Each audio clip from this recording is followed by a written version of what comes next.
குருவே துணை. வாழ்க வளமுடன். நல்லதே நடக்கும். வணக்கம் என்ற இனிய சொல்லால் உங்களை இதயம் திறந்து வரவேற்கிறேன். அதற்கு முன்னாடி ஒரு சின்ன பாடலை பார்த்துடலாம். மனமது செம்மையானால் மந்திரங்கள் ஜெபிக்க தேவையில்லை. மனமது செம்மையானால் வாயுவை உயர்த்த தேவையில்லை. மனமது செம்மையானால் வாசியை நிறுத்த தேவையில்லை. மனமது செம்மையானால் மந்திரமும் செம்மையாமே. மனம் தூய்மையாக இருந்தால் வாயுவை உயர்த்த தேவையில்லை, வாசியை நிறுத்த தேவையில்லை, மந்திரம் ஜெயிக்கலாம். இந்த பாடலோட பொருள் மனசு தூய்மையாக இருந்தால் எதுவுமே தேவையில்லை அப்படின்னா இந்த பாடலோட பொருள். இது சார்ந்த இன்னொரு பழமொழி ஒன்று பார்த்துடலாம். ஏன்னா இன்றைக்கி நம்ம பார்க்கக்கூடிய தலைப்புக்கு இது ஒத்த வார்த்தைகள் பழமொழிகள், புரியுதுங்களா? அதனால் இந்த பழமொழியும் கேட்டலாம். சரம் பார்ப்பவரை சடைக்காதே அப்படின்றாங்க. பச்சி பார்ப்பவனை பகைக்காதே. அதனால சடைக்காதுன்னா சண்டை போடாத, வாக்குவாதம் பண்ணாத, இதுக்கு இது பொருளாகும். அவங்கள பார்த்தீங்கன்னா அந்த காரியங்கள் சாதிச்சிருவாங்கன்னு அர்த்தம். அதனால் நான் அவங்கள பகைக்காதுன்னு சொல்கிறது முன்னோர்கள் காலத்தில் இது பயன்படுத்தினா. இப்போ அந்த கலை அழிஞ்சு வந்துருச்சு. இது அது கரெக்டாக பயன்படுத்துகிற ஆட்கள் இப்படிலாம் கிடையாது. சில பேர் இந்த ஆரோடியெல்லாம் பார்க்குறாங்க பார்த்தீங்கன்னா, அவங்க மட்டும்தான். சில பேர் கரெக்டாக கொஞ்சம் நம்ம சைடு கிடையாது, கொஞ்சம் வெளி சைடுலாம் இருக்கிறாங்க. அவங்க மட்டும்தான் அந்த ஆரோடியெல்லாம் பார்ப்பாங்க. சரி, இன்று நாம் பார்க்க இருக்கும் தலைப்பு சரசாஸ்திர கதை. அதை தான் நம்ம பார்க்க போகிறோம். அதனால சரசாஸ்திரம்ன்றது ஒன்றும் இல்லை, சித்தர்கள் சொன்ன ஒரு வெற்றிக்கு உண்டான ரகசிய வழி. சித்தர்கள் அந்த காலத்தில் வெற்றிக்கு உண்டான ஒரு ரகசிய வழி. இது எப்படி உருவாகிச்சு அப்படின்ற ஒரு கதை இருக்குது. அந்த கதையை குட்டி கதையை நம்ம பார்ப்போம்.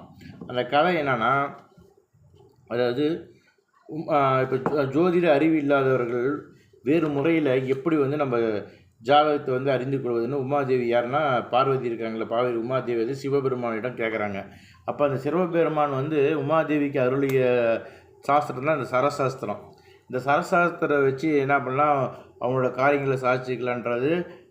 இதை வச்சு தான் சிவபெருமான் உமாதேவிக்கு உபதேசம் பண்ணது தான் இந்த சரசாஸ்திரம். அதுதான் இந்த கதை. சரசாஸ்திரம் உண்டான கதை இதுதான், புரியுதுங்களா? அடுத்தது, சரம் என்றால் என்னன்னு. ஒரு நேரத்தில் மூச்சு காட்டுறது. சரம் சரம் பார்க்குறது எப்படின்னா, சரம் ஒரு நேரத்தில் எந்த பக்கம் மூச்சு ஓடுது, அது வலது பக்கம் ஓடுது, இடது பக்கம் மூச்சானது நடைபெறது தான் சரம் பார்த்தல்ன்றுவாங்க. இதுதான் இந்த சரத்தை நம்ம கவனிச்சாவே, ஏன்னா அடிப்படை நீங்கள் சரத்தை எந்த பக்கம் நம்மளுக்கு ஓடுது நம்ம கவனிக்கிறது. அவசர கால உலகத்தில் நம்ம மூச்சு காட்டுற எந்த பக்கம் ஓடுது, எந்த பக்கம் நடைபெறுது நம்ம அதிகமாக கவனிக்க மாட்டோம். அதை கவனிக்கணும். முதல்ல எடுத்த ஸ்டெப் என்னென்னா, எங்கே நீங்கள் தியான பயிற்சி போனாலும், பேர்பட்ட ஆளுகிட்ட நீங்கள் போனாலும் மூச்சை கவனின்னு தான் சொல்லுவாங்க. மூச்சில் தான் எல்லா விஷயம் இருக்குது. மூச்சு இல்லைன்னா நம்ம உயிர் இல்லை, நம்ம ஒரு பிணமாயிடுவோம். ஏன்னா மூச்சு நிறுத்தி பாருங்கள், நம்ம இருக்கிறோமா இல்லையான்னு தெரிஞ்சோம். விளையாட்டு கூட செஞ்சேன். நான் சும்மா ஒரு இதுக்காக நான் சொல்கிறேன். மூச்சு தான் நம்ம உடலை இயக்கிறது. மூச்சு காற்றுன்னு மூச்சு காற்றுடன் வேலை என்னென்னா, 72,000 நாடி நரம்புகளை இயக்க வல்லது இந்த மூச்சு காற்று. 72,000 நாடி நரம்புகளை இயக்கிறது. இதில் இப்போ அந்த 72,000 10 நாடிகள் மிக முக்கியமான நாடிகள் அந்த 10 நாடிகள் மிக முக்கியமான நாடிகளாக சொல்கிறாங்க. மிகவும் முக்கியமான நாடிகள், புரியுதுங்களா? மிக மிக முக்கியமான நாடிகள் 3 நாடிகள் மிக மிக முக்கியமான நாடிகள் மிக முக்கியமான நாடிகள் இந்த 3 நாடிகள். அந்த ஸ்க்ரீனில் பார்த்து அந்த 10 நாடிகளோட பேரும் கொடுத்துருப்பேன். அடுத்து நம்ம அந்த 3 நாடி சொன்னோம் பார்த்தீங்களா, இந்த 3 நாடுகள் நம்ம 3 நாடுகளும் நம்ம பார்க்க போகிறோம், விரிவாக பார்க்க போகிறது. இந்த 3 நாடுகளை வச்சு தான் நம்ம காரியங்கள் எப்படி சக்ஸஸாக பயன்படுத்துறது அப்படின்னு சொல்லி நம்ம முன்னோர்கள் சொல்லியிருக்காங்க. அதை தான் நம்ம பார்க்க போகிறோம். அப்போ இந்த 3 நாடுகளோட பேர் நம்மளுக்கு தெரியுமில்ல, பிங்களை, இடங்களை, சூழ்முனை. இதுதான் அந்த 3 நாடி. பிங்களை என்பது சூரியக்கலை என்னுவாங்க, இடங்களை என்பது சந்திரக்கலை, சூழ்முனை அக்னிக்கலை அப்படின்வாங்க. இதை நம்ம எப்படி கண்டுபிடிப்பது? அதாவது வடது நாசி வழியாக நடைபெறுற காற்று சூரியகலையும், இடது நாசி வழியாக நடக்கிறது சந்திரக்கலையும், 2 நாசி வழியாக நடக்குது பார்த்திங்களா, அது பார்த்திங்கன்னா அக்னிக்கலையும் இன்னும் சொல்லுவாங்க. இது முக்கியமான ஒரு குறிப்பு. பார்த்திங்கன்னா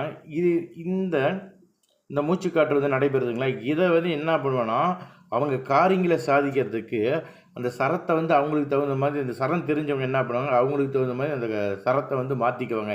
இடது பக்கம் வேணால் இடது பக்கம், வலது பக்கம் வேணால் வலது பக்கம் தெரிஞ்சு இந்த சரம் ஓடுற விகிதத்தை அவங்க கணிச்சு என்ன பண்ணுவாங்க, அதுக்கு தகுந்த மாதிரி மாற்றிக்குவாங்க. இதுதான் அந்த காலத்தில் அந்த வெற்றி அடைகிறதுக்கு உண்டான சில ரகசிய வழிகள்லாம் இது வச்சுருந்தாங்க. அந்த சரத்தை அது உதாரணமாக சொல்லணும்னா வச்சுங்க, தண்டன் இருக்குது. தண்டன்றது பார்த்திங்கன்னா முனிவர்கள் ஒரு கட்டை வச்சுருப்பாங்க தெரியுங்களா, அதுதான் பார்த்திங்கன்னா இந்த முன்னாடி கையில் வச்சு யூஸ் பண்ணுறது தான் தண்டன்றது.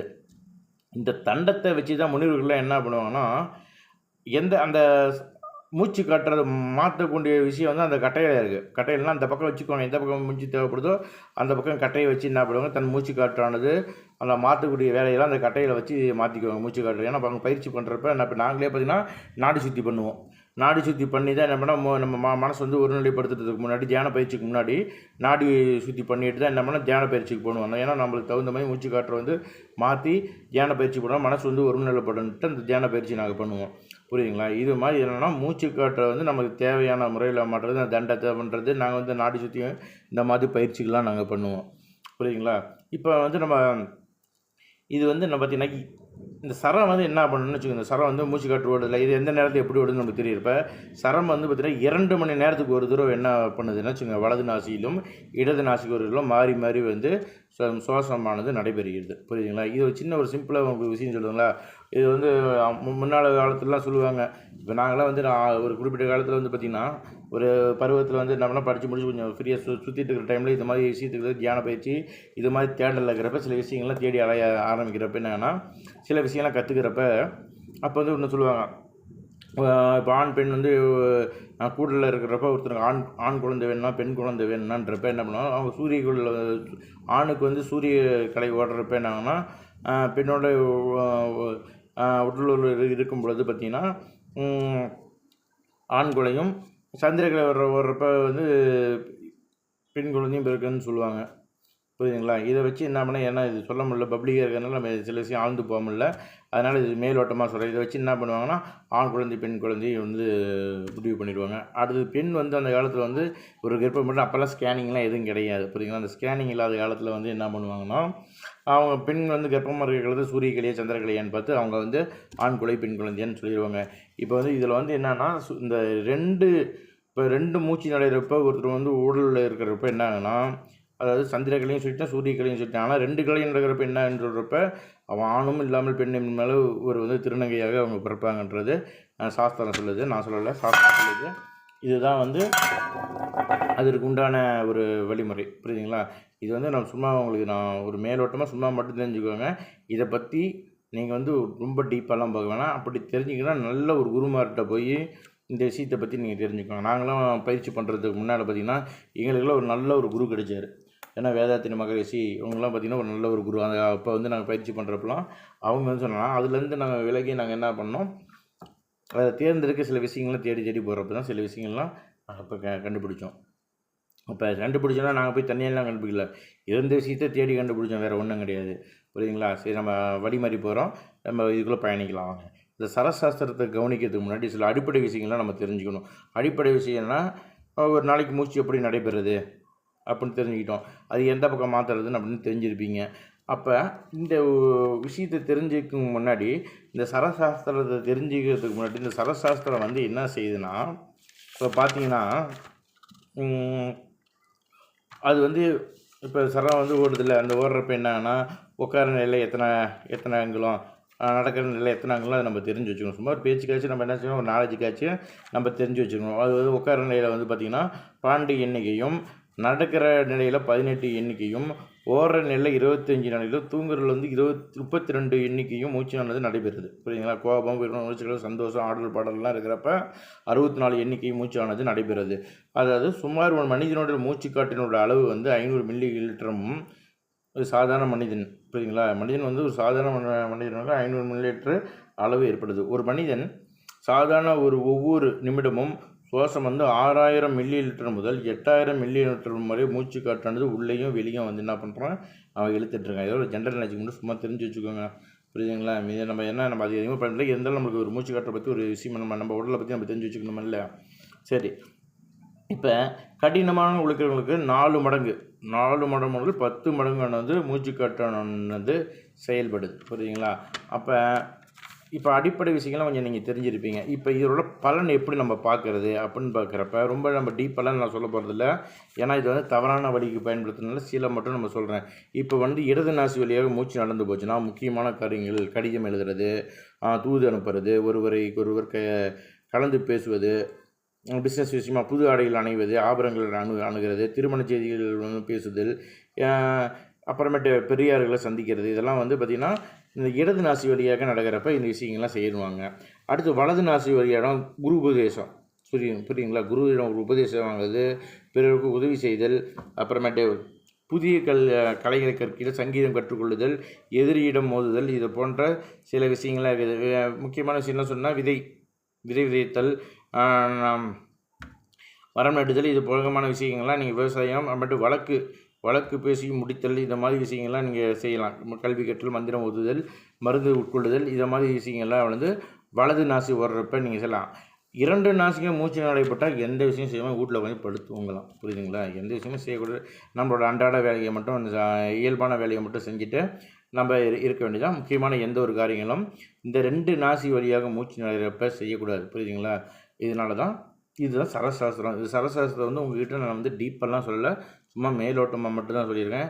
ஏதாச்சும் தவறு இது நான் சொல்கிறது என் தனிப்பட்ட ஒரு அனுபவ முறையாக தான் உங்கள்கிட்ட நான் சொல்கிறேன். நான் சும்மா கற்று வச்சு தான் இது கை தேர்ந்தவர்கள் நிறைய பேர் இருக்காங்க. அவங்க இதை பற்றி, ஏன்னா நான் நான் கற்றுக்கிறது எனக்கு விருப்பம் இல்லாதனால இது நான் என்ன பண்ணேன், சில விஷயம் மட்டும், லைட்டான விஷயம் மட்டும் தான் தெரிஞ்சு வச்சுக்கிட்டேன். ரொம்ப அதிகமாக நான் சொல்லிட்டு வர மாட்டோம். எனக்கு சில விஷயங்கள் என்ன பண்ணால், இப்போ ஒருத்தர் உடம்பு சரியாமல் இருக்காங்கன்னு வச்சுக்கோங்களேன், அவங்க மூக்குனால் மூச்சு இழுக்க முடியாது. புரியுங்களா? மூக்குனால் மூச்சு இழுக்க முடியாமல் வாயினால் அவங்க மூச்சு இழுக்கிறப்ப அவங்களோட ஆயுள் காலத்தை சொல்லிடலாம். ஒரு 2-3 நாளில், ஒரு மாதம் 2 மாதம் இருப்பாங்க அப்படின்னா அவங்க சொல்லிடலாம். ஒரு குறிப்பிட்ட நாளில் அவங்க இறந்துருவாங்கன்னு சொல்லிடலாம். சில விஷயங்கள்லாம் இருக்குது, இந்த மூச்சு காற்றை வச்சு நம்ம செய்யலாம் அப்படின்றது. ரொம்ப ஆழ்ந்து போகாமல் நம்மளுக்கு தேவைகளுக்கு மட்டும் என்னமோ அதை ஒரு தகுதியான குருவிடம் நீங்கள் உபதேசம் பெற்று செய்யுங்க. யூடியூப்பில் அவங்க சொல்கிறாங்க, இவங்க சொல்கிறாங்க, எதுவுமே சித்தியாகாது. ஏன்னா ஒரு தகுந்த ஒரு குருவிடம் போனீங்கன்னு நீங்கள் செஞ்சீங்கன்னா தான் எல்லா வித்தியும் சித்தியாகும். புரியுதுங்களா? அதனால் வாழ்க வளமுடன், நல்லதே நடக்கட்டும். நல்ல விஷயத்துக்கு மட்டும் எல்லாத்தையும் பயன்படுத்துங்க, தேவையில்லாத விஷயத்துக்கு பயன்படுத்தாதுங்க. ஏன்னா எந்த ஒரு விஷயமும் தவறான வழியில் போனால் எந்த ஒரு விஷயமும் சக்ஸஸ் ஆகாது. புரியுங்களா? நேர்மையான வழியில் போனால் தான் எல்லா வழியும் சக்ஸஸ் ஆகும். அதனால் உண்மைக்கு எப்பயுமே உயிரோட்டம் அதிகம். புரியுதுங்களா? அப்போ தோற்று போக மாதிரி இருக்கலாம் தவிர அது என்றைக்குமே ஜெயிக்கும். அதனால் நல்ல விஷயத்துக்கு மட்டும் அனைத்தும் பயன்படுத்துங்க. சரக்கலையை பற்றி கொஞ்சமாச்சும் தெரிஞ்சு வச்சுக்கோங்க. சேனலை சப்ஸ்கிரைப் பண்ணுங்கள், பெல் ஐக்கானை அழுத்துங்க. புரியுதுங்களா? உங்கள் நண்பர்களுக்கும் ஷேர் பண்ணுங்கள். வாழ்க வளமுடன், நல்லதே நடக்கும். வாழ்க வளமுடன்.